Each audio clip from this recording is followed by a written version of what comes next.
Hello, my name is Jeremy with Faithful Guardian Training Center, and today we're going to be talking about neurology. To start off with, we're going to be talking about the contents of the cranial cavity. And that's going to be your brain tissue, which is actually where our neurons are that are firing that allow us to speak, listen, understand, remember, all those other functions of the brain. And we also have the blood that is circulating inside the blood vessels that help cause perfusion to happen in the brain. Next, we have CSF, or cerebral spinal fluid, and it helps act as a cushion for the brain. It helps with regulation of the brain functions, such as making sure that we get rid of the toxins that build up.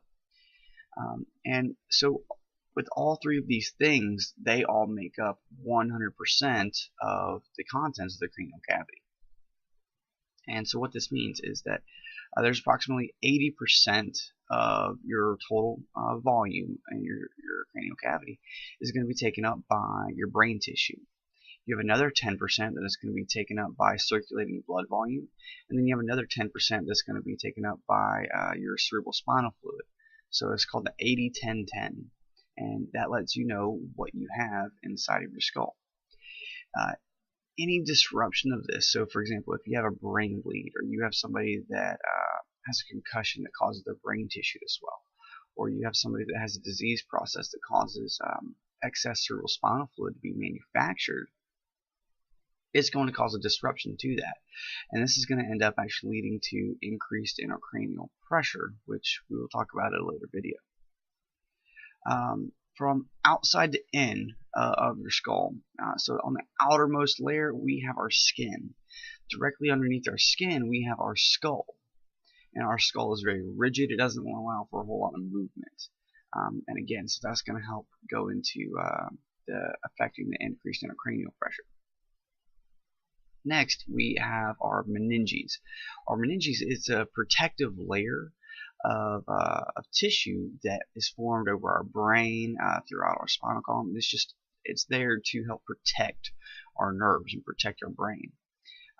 The outermost layer is going to be the dura mater. It's very durable, it's rigid. In the centermost layer, you're going to have the arachnoid mater.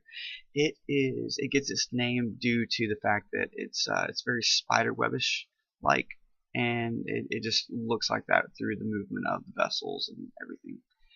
Next up, you have your pia mater. That is the innermost layer. So again, from outside to inside, dura mater, arachnoid, pia mater. The way that I was able to remember this is I remember DAP, and that will give you your outside to your inside of your meninges. Underneath your pia mater and underneath your meninges, you actually have your brain tissue and your cranial cavity. And again, in the brain tissue, it's going to be circulated. You're going to be circulating blood volume through the vessels, and you're also going to have your cerebral spinal fluid, which kind of helps coat everything, acts as a cushion. And all of this is the contents of the brain. Anytime you have a disruption, it leads to a disease process that we need to be able to identify for the most part, or at least know that something's wrong, and at the end of the day get them to the hospital where they need to go.